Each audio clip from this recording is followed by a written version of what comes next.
You have already had this conversation. Not in reality, but in your head, probably multiple times in multiple versions. You've run the opening line, you've anticipated their response, you've prepared what you'll say to that response, and to the one after it, and to the version where it doesn't go the way you planned. You have put significant mental energy into a conversation that hasn't happened yet. And when it does happen, when you're finally in the room or on the call or sending the message, it almost never goes the way you rehearsed. They say something you didn't prepare for. The tone is different. The context has shifted.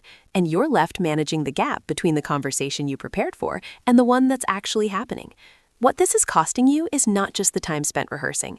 It is the present moment, replaced repeatedly by a simulation of something that hasn't happened yet, and the anxiety that comes with trying to control an outcome you cannot actually script.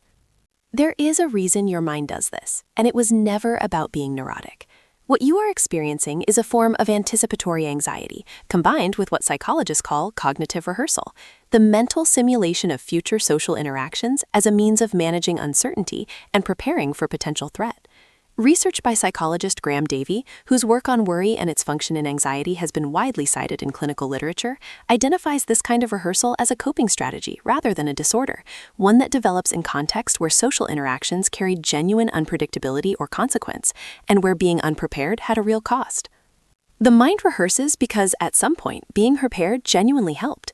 The problem is that it cannot stop, even in situations that no longer carry the same stakes. What the next 2 minutes explain is the specific mechanism that makes this so difficult to turn off, and why telling yourself to stop worrying has never worked. The common interpretation of this pattern is overthinking, anxiety, being in your head too much. And while it does produce anxiety, that framing misses what the rehearsal is actually doing. The rehearsal is an attempt to create safety in advance. If you can anticipate every version of the conversation, you cannot be caught off guard. And being caught off guard, in certain environments, at certain times, carried a cost that made preparation feel genuinely necessary. The mind that rehearses every conversation is not undisciplined. It is a mind that learned that the difference between prepared and unprepared was significant. It has simply not yet learned that most rooms no longer require that level of vigilance. The human brain does not distinguish cleanly between physical threat and social threat. Both activate the same stress response system, the same cortisol release, the same heightened alertness, the same drive to gather information and prepare. In environments where social interactions were unpredictable, where the wrong word could cause a significant shift in someone's mood, where conversations frequently produced unexpected negative outcomes, where being misunderstood carried real consequences, the nervous system learned to treat upcoming social interactions as events that required preparation. Neuroscientist Matthew Lieberman, whose work on the social brain demonstrates how deeply social threat and physical threat share neural circuitry, describes this as the brain's default threat appraisal system extending into the social domain. For a nervous system calibrated on social unpredictability, an upcoming difficult conversation activates the same preparatory circuitry as a physical threat, and the rehearsal is the nervous system's version of checking the exits. The second mechanism explains why the rehearsal continues even when it consistently fails to predict the actual conversation. Rehearsing feels like doing something. It activates a sense of agency, of preparation, of readiness that temporarily reduces the anxiety produced by uncertainty. The reduction is real, even if brief, and because the reduction is real, the brain learns that rehearsing reduces anxiety and returns to it the next time anxiety about a social interaction arises.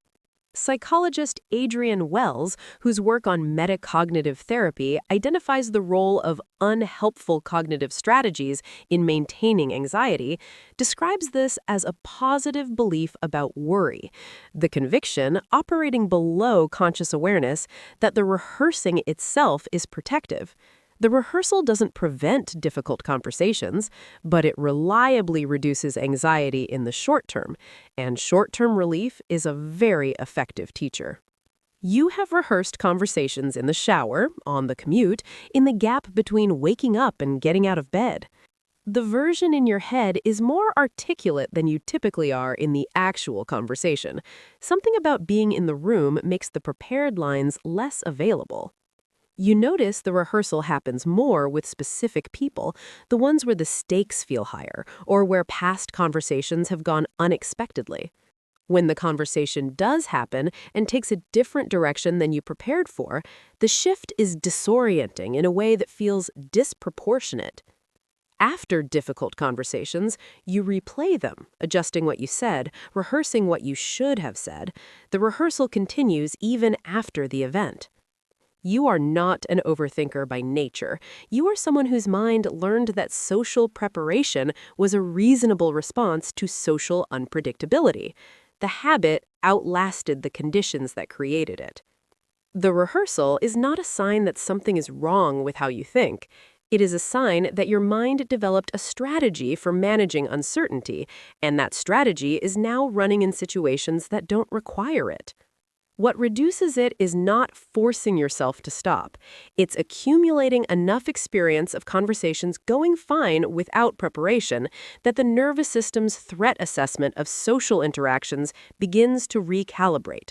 The mind rehearses less when it has enough evidence that being unprepared doesn't mean being in danger. Drop a comment. Is it the pre-conversation rehearsal you recognize most, or the post-conversation replay? Most people find it's one more than the other. If this is the kind of content you want more of, subscribe and leave a like. It's the best way to make sure the next one finds you.